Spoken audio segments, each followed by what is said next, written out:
Good evening, friends, and welcome to a very interesting session. In today's session, we'll be talking about the fact that Rana Ayub is in another controversy, and also the fact that Dhurandhar 2, the film, is close to beating the record of Pushpa. So it is doing extremely well in the box office, as we all know. And we'll be talking about this and much, much more in today's very fun-filled session. So, coming to the first piece of news, friends, and this is with regards to Rana Ayub, and as we all know, she's a very highly controversial figure. And the latest is that she made certain tweets on Twitter, which is derogatory and communal, and she her tweet allegedly referred to Hindu deities and historical figures like Vinayak Savarkar in an offensive manner. So, if I show you in this particular tweet of hers, is she has tweeted on X that aham at the rate at Sita or Margarita, Ravana did touch Sita even though he could. Ram didn't stand for Sita even though he should have. Ravana 1, Rama 0.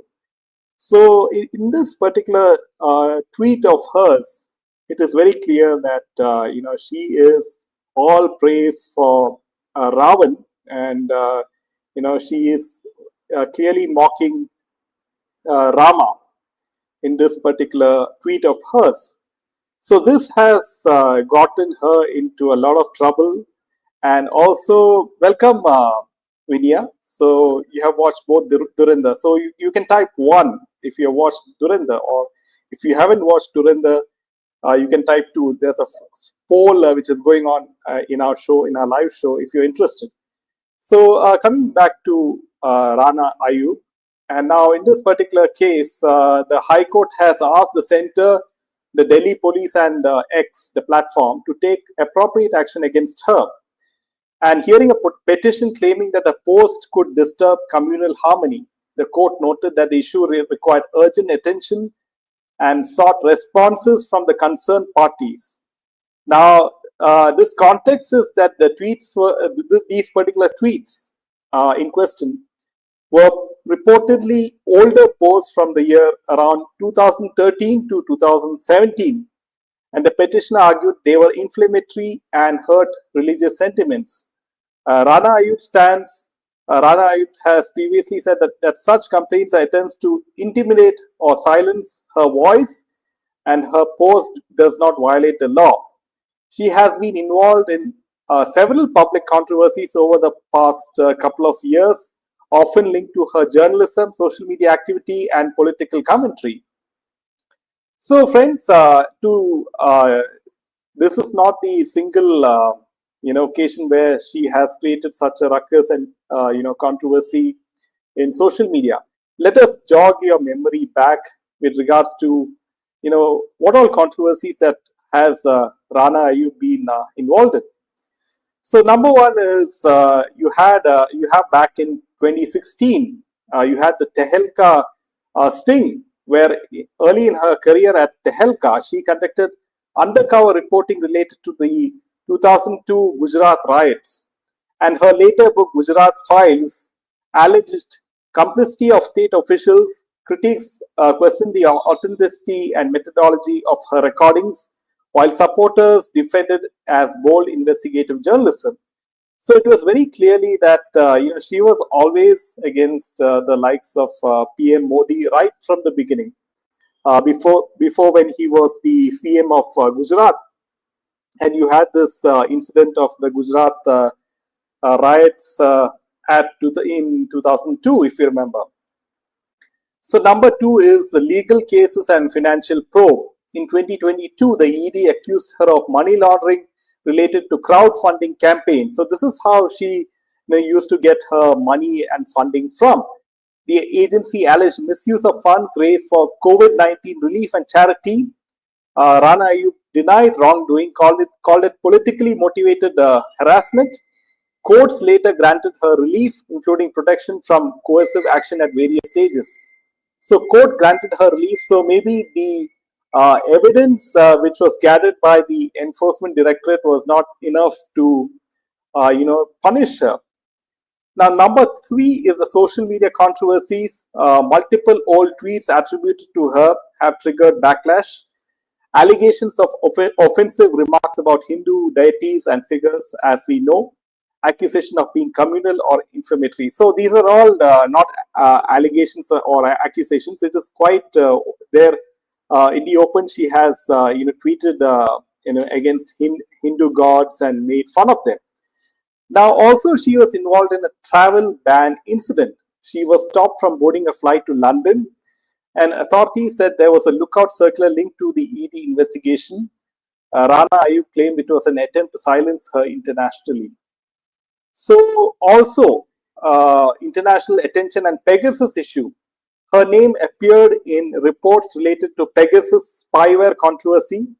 The Amnesty International suggested her phone may have been targeted. The Indian government denied illegal surveillance. Also, she is a strong critique of the BJP and especially Modi ji. And so this is how you can see that if you join the dots, she is, it's quite obvious that she looks like she's quite linked to the Soros Foundation and, the American deep state and the left-wing cabal. So this has always been the case, friends, and you can see how not only Rana Ayyub, you have many other, so-called journalists and activists who have, repeatedly made fun of Hindu gods and deities, and they have some of them have become very successful in becoming viral in social media, I must say, because all these algorithms favor people who make fun of Hindu gods. Certain social media platforms. We have seen that in the case of certain comedians who have been given very big importance by Bollywood, as we all know. So this is how the whole machinery works against right wingers and especially against BJP and RSS. Just recently, we had Mallikarjun Kharge, making a lot of remarks against the RSS and BJP in a public gathering. So yes, welcome Leena, welcome P. Jolly. Why doesn't the government strip her of Indian citizenship, let her settle in America or Pakistan? Government should bring stringent laws, says Leena. So yeah, BJP and Modi, they don't want to be labeled as a fascist regime. So that might be one of the reasons, why BJP and NDA are not taking such extreme steps. And this is, of course, a democracy. So, we have to understand that as well. So, friends, if you have seen Dhurandhar 2, you can type 1, and if you're not seen, you can type 2. So, this is a very fun, interactive poll in this particular live session we have just introduced. Yeah, so Leena says Leena Lal saw Dhurandhar 1 in New Zealand. Okay, so coming to the next piece of news, friends, and this is with regards to Dhurandhar 2.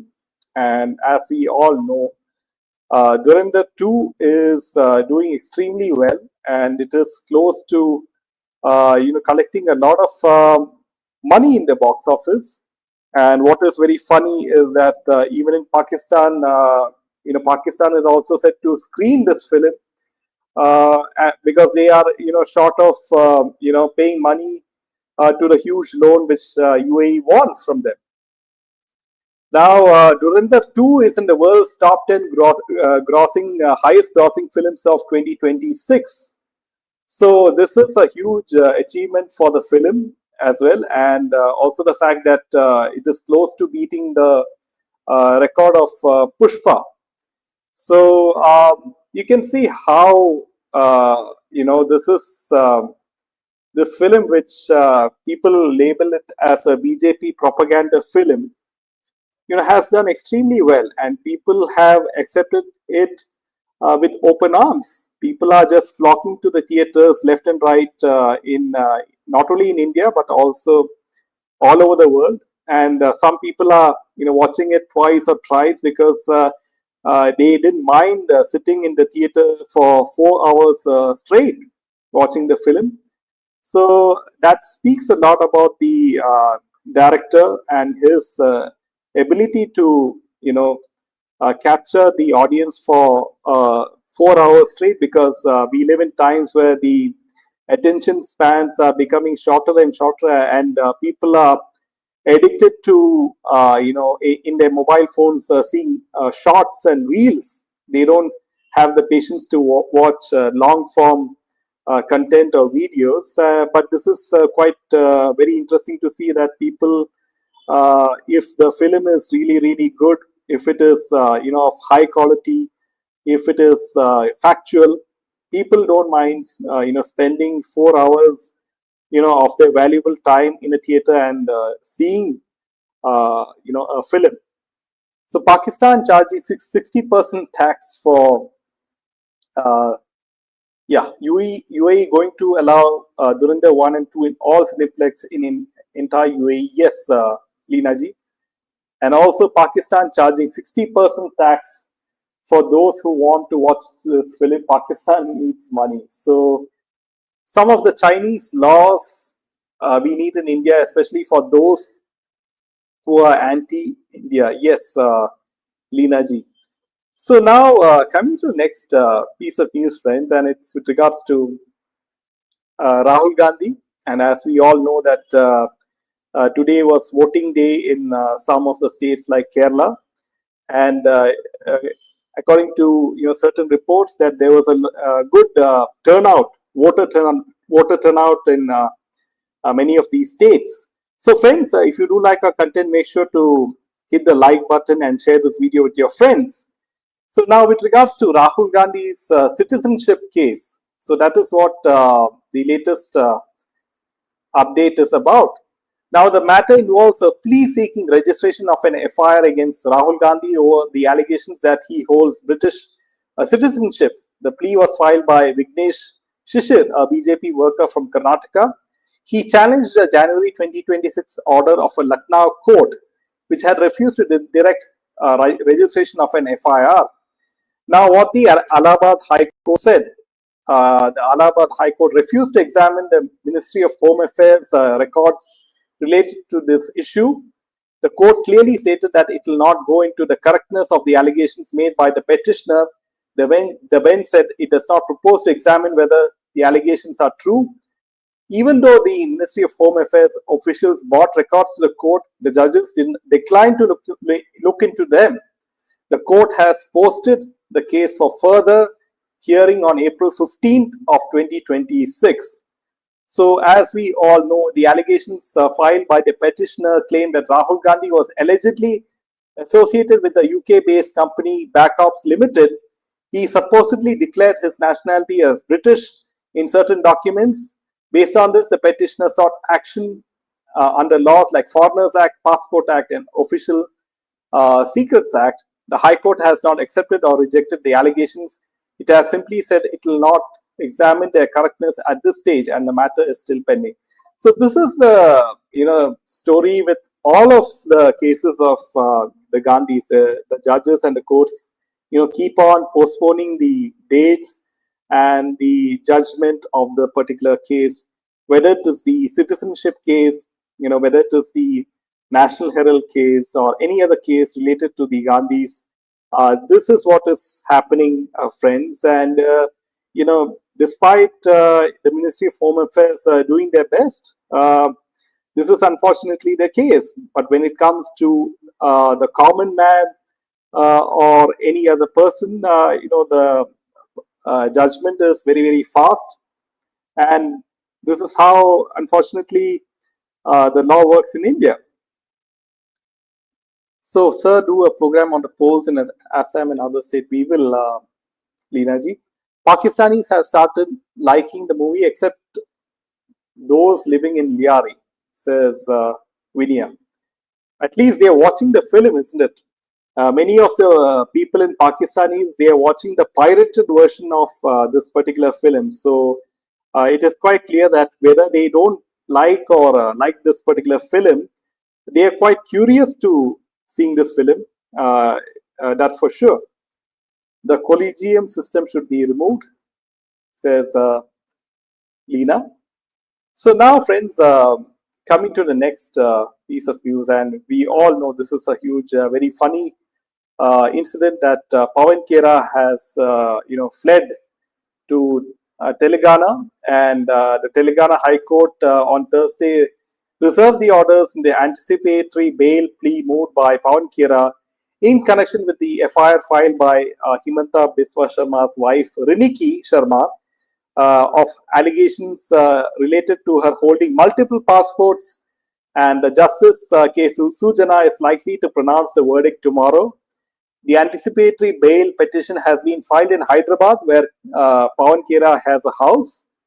And this is what the Congress said, that Pawan, that Himanta Biswa Sharma's wife, she has passports from 3 different countries, and that he concealed information about her properties. But the BJP, categorically rejected the claims as malicious and fabricated. Now, also, Riniki Sharma hit out at the Congress over the allegations that Himanta Sharma's wife holds multiple passports. And also, the thing is, responding to the allegations that she owns a Dubai property, a Wyoming-based company, and assets worth 52,000 crore rupees, Riniki rejected them outright, calling them baseless and already confirmed as false. So you can see that Congress is going to any length to undermine the likes of Himanta Biswa Sharma, because as all of you know, the Assam election is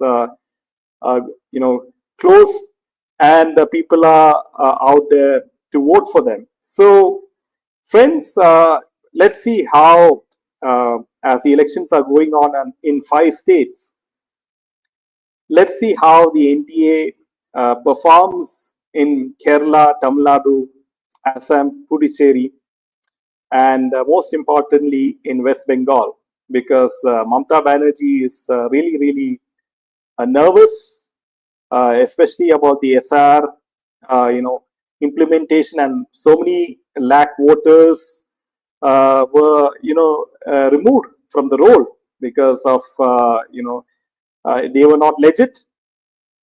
So all this and much, much more, we'll be keeping you posted. So friends, we'll see you again tomorrow. Until then, Jai Hind and Jai Shri Ram.